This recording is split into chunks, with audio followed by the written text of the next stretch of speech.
Les hommes échangeaient déjà des biens et des services il y a 5000 ans. Au fil du temps, il devient également possible de négocier ces actions, voire de les vendre au public afin de lever des capitaux.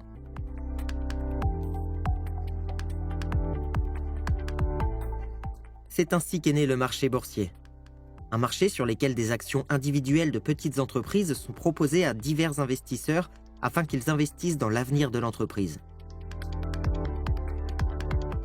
Ce besoin d'actionnariat a cru encore et encore jusqu'à devenir le marché financier mondial actuel.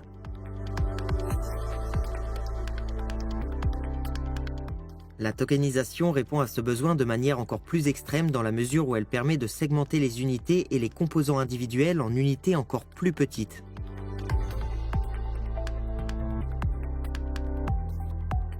C'est une forme de fractionnement. Par exemple, les actions peuvent être fractionnées et les unités qui en résultent négociables à leur tour. Toutefois, la particularité et la nouveauté de la tokenisation ne résident pas dans la segmentation, mais dans son association avec un autre processus, ce qui la rend de suite si intéressante. Le stockage numérique est décentralisé de ces fractions sur une blockchain. Certains secteurs du marché des actifs tokenisés sont encore en phase expérimentale.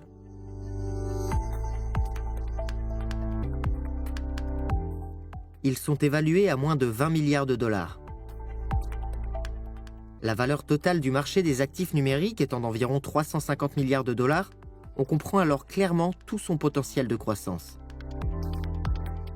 Les technologies de tokenisation et de blockchain pourraient radicalement changer les secteurs financiers et bancaires. D'ici 2027, cette croissance pourrait atteindre 6,89 milliards de dollars. Les fintechs font partie des secteurs qui dynamiseront le plus ce marché du token numérique.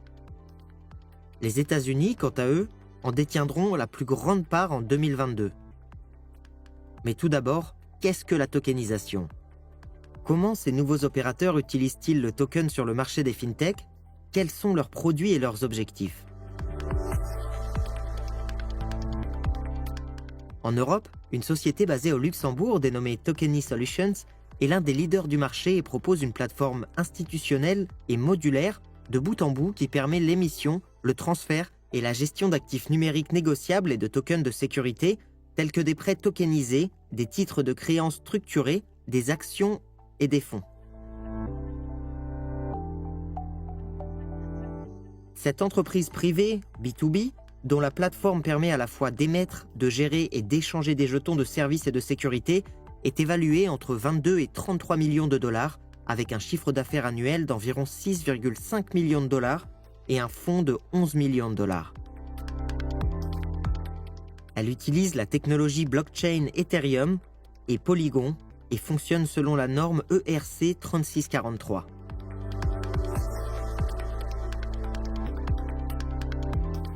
Un autre acteur important du marché européen, la société Bitbond, basée à Berlin qui a lancé la première offre de security token. Une offre approuvée en 2019 par la BaFin, l'autorité de régulation de la finance en Allemagne. Bitbond est un fournisseur de technologies d'infrastructure de tokenisation d'actifs numériques. Son produit internet gratuit, Token Tool, permet aux clients de créer, de gérer et de distribuer des tokens et des NFT sur des réseaux EVM. Le token Bitbond, ou BB1, est un jeton de sécurité dont le paiement peut être effectué en Bitcoin, en Ethereum, en Stellar ou en euros. Chaque jeton vaut 1 euro. Actuellement, sa part de marché mondial est inférieure à 0,1%. Avec un effectif de moins de 50 personnes, elle est évaluée entre 16 et 19 millions de dollars. C'est une société privée au capital de 13,2 millions de dollars. Son chiffre d'affaires devrait atteindre 2 millions de dollars en 2023. Mais comment cela marche-t-il exactement? Bitbond fonctionne selon la norme ERC20. C'est la norme la plus adoptée en matière de tokens dans le secteur de la fintech. Elle sert à indiquer les actifs tokenisés conformes à la réglementation en vigueur pour les tokens titres.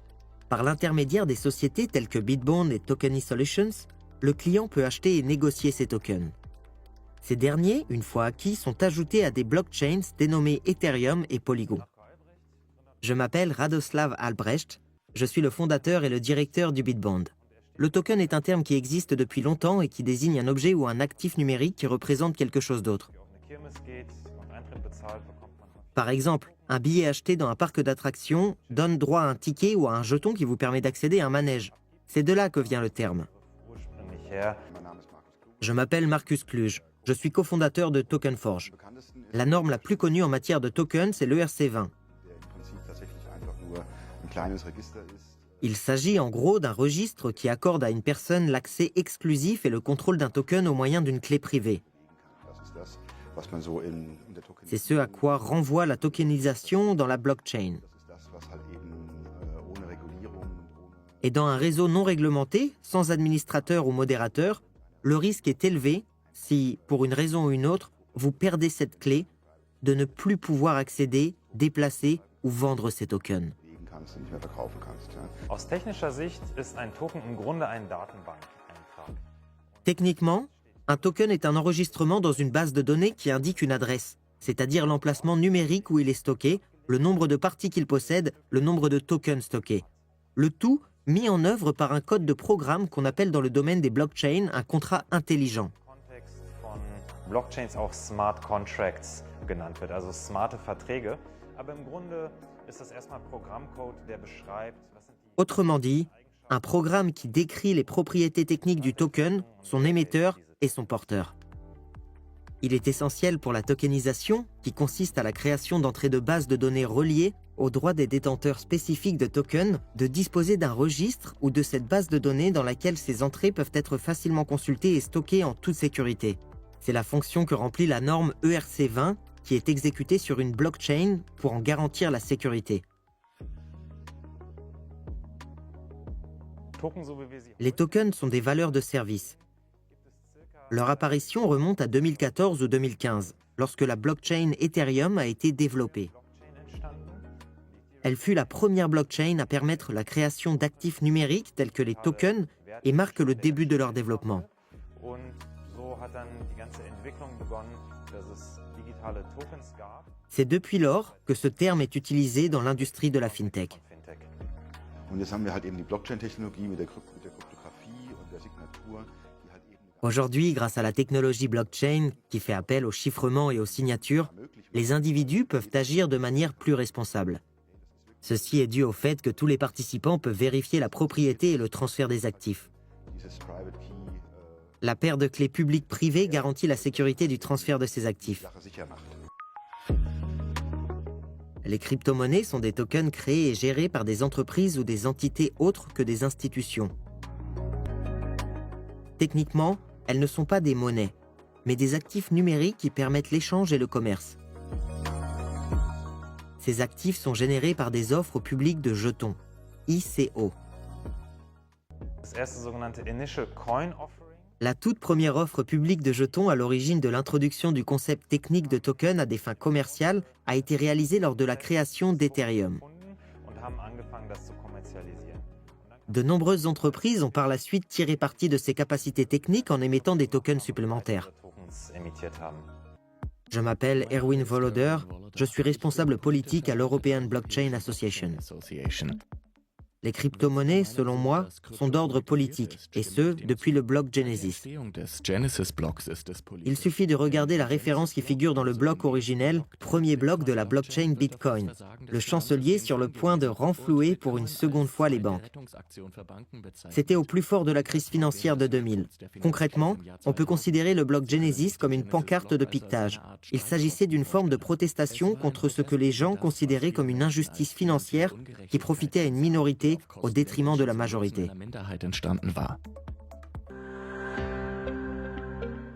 La tokenisation et les crypto-monnaies réécrivent l'histoire du capital investissement.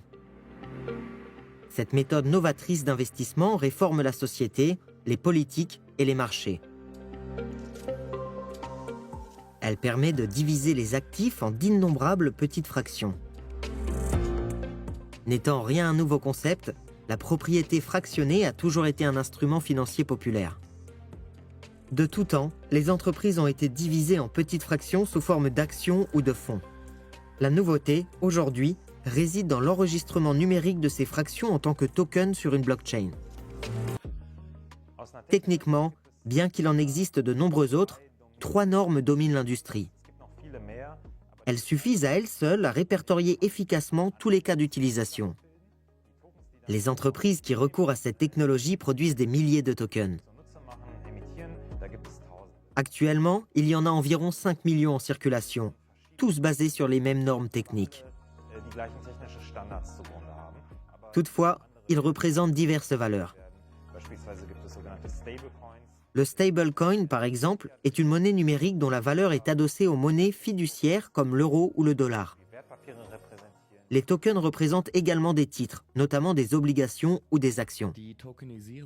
La tokenisation permet de transférer de la valeur grâce à un substrat technique qui élimine un grand nombre de frictions, ce qui se traduit par une réduction des coûts, le règlement instantané et le fractionnement.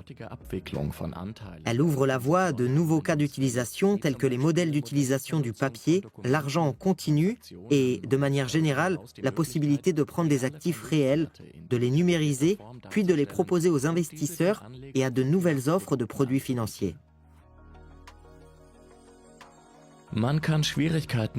Sur un plan institutionnel, cela permet d'atténuer les frictions relatives aux paiements transfrontaliers. La tokenisation dans le cadre de la blockchain a ceci d'important qu'elle est capable de générer un niveau élevé d'agence et d'inclusion financière. C'est pour moi l'aspect essentiel. Sinon, pourquoi on parierait dessus? Tous les actifs peuvent être numérisés et normalisés, ce qui accroît leur liquidité et leur transparence. Aujourd'hui, la possibilité d'automatiser les processus a atteint un niveau sans précédent. Des développeurs de logiciels ont pensé aux moyens de normaliser les tokens. L'importance d'une telle démarche réside dans le fait que les tokens sont détenus dans des portefeuilles numériques et que tous les portefeuilles ne peuvent pas stocker tous les types de tokens. Il a donc été convenu d'établir une norme permettant au portefeuille de prendre en charge le plus grand nombre possible de tokens. Les développeurs ont alors proposé des logiciels libres et en fonction de leur efficacité, des normes techniques particulières ont été adoptées pour le marché. Ces dernières se sont imposées avec principalement 2 variantes. La norme ERC20 pour les jetons fongibles et la norme IOC 721 pour les tokens non fongibles. Ces idées, qui à l'origine avaient été émises par les développeurs, sont incontournables aujourd'hui et adoptées dans le monde entier. Le véritable atout de la tokenisation réside dans les prix d'entrée abordables pour les petits investisseurs. Le plus grand défi auquel sont confrontées les crypto-monnaies, et on le voit bien dans la finance décentralisée, se situe au niveau de l'utilisateur final ou de l'expérience utilisateur. En effet, l'utilisation de ces produits et services financiers est parfois complexe ou nécessite un certain niveau de connaissance technique que tout le monde ne possède pas. En fin de compte, cela demande un certain intérêt. On ne peut pas prétendre que ce soit quelque chose que tout le monde utilisera partout et en permanence, car rien ne fonctionne comme ça. Alors pourquoi en serait-il autrement dans ce cas? L'être humain est inconstant. L'objectif serait de rendre ce système aussi simple, facile et intuitif que possible. Les émetteurs peuvent économiser de l'argent grâce à la tokenisation, laquelle leur permet d'accéder directement à des fonds sans passer par un intermédiaire, ce qui les exempte ainsi de frais élevés associés aux banques d'investissement ou à d'autres institutions. Je m'appelle Elisaveta Palaznik, je suis économiste et j'aide les fournisseurs de services de crypto-monnaies, les cabinets d'avocats et les sociétés de conseil à se familiariser avec ce nouveau règlement européen sur les crypto-actifs, appelé MiCA, Market for Crypto Assets. Le MiCA est un règlement adopté par l'Union européenne qui vise à réguler les crypto-monnaies et les tokens négociés sur les plateformes numériques. Il a remplacé les réglementations des pays membres. Le MICA vise à couvrir certains actifs spécifiques de l'industrie des crypto-monnaies et certains services qui y sont rattachés. Sur le plan financier traditionnel, il peut être comparé à la MIFID, chargée de la gestion des instruments financiers. Il concerne un certain type de crypto-actifs répartis en 3 grandes catégories, savoir les stablecoins et les autres crypto-actifs dont les utility tokens. Und andere Kryptovermögenswerte. La mise en œuvre de ce règlement sur le marché des cryptoactifs, MiCA, a permis d'établir un cadre européen cohérent. Cela va changer beaucoup de choses dans le paysage réglementaire et dans l'industrie des cryptoactifs elle-même. Car, comme nous le savons, chaque continent a sa propre approche et parfois même, il n'en existe aucune.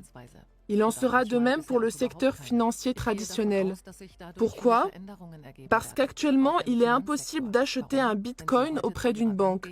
Celle-ci refusera certainement d'accéder à votre demande. Si certaines accepteront de prendre le train en marche, 99. L'entrée en vigueur du MICA leur permet désormais d'offrir ces services sans avoir besoin de licence, ce qui en soi peut susciter une certaine controverse, car il ne suffit pas d'être une banque ou une institution financière pour être en mesure d'offrir ces services. Il faut aussi avoir l'expérience et les connaissances nécessaires pour le faire. La négociation des crypto-monnaies se fait par le biais d'échanges cryptographiques.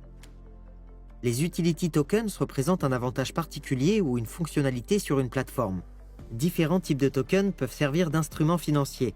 Les security tokens sont assimilables à des titres numériques. Ils présentent les mêmes caractéristiques qu'une action ou une obligation. Généralement, un security token sert à garantir un titre. Sur le plan technique, on parle de token ERC20. Il est similaire à un token fongible tout en ayant d'autres fonctionnalités en plus. Il est capital d'identifier les détenteurs de security tokens et grâce à certaines mesures techniques, on peut limiter les transactions de ces tokens à une liste de receveurs.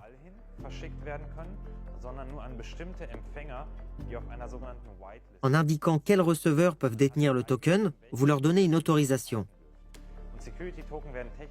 Ces tokens sont conçus de cette manière, car les émetteurs sont généralement tenus de connaître leurs propriétaires.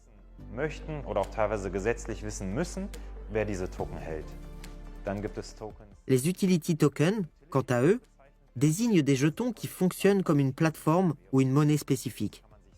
Prenez un réseau social dans lequel il n'y a pas de monnaie commune, mais plutôt un jeton spécialement conçu pour cet environnement. Vous pouvez ensuite échanger ce jeton contre certaines fonctionnalités sur la plateforme. Le processus de tokenisation commence par la collecte de données objectives sur l'actif. Il peut s'agir de la description détaillée d'un bien ou l'inventaire des œuvres d'art d'une collection, accompagnées de leurs différentes caractéristiques. Une fois recueillies, les données sont numérisées et stockées en toute sécurité. Ensuite, un jeton unique est créé pour représenter les droits de propriété du bien physique décrit. Le jeton numérique est conservé dans la blockchain et, en raison des informations spécifiques qu'il contient, porte une signature numérique unique pour l'actif.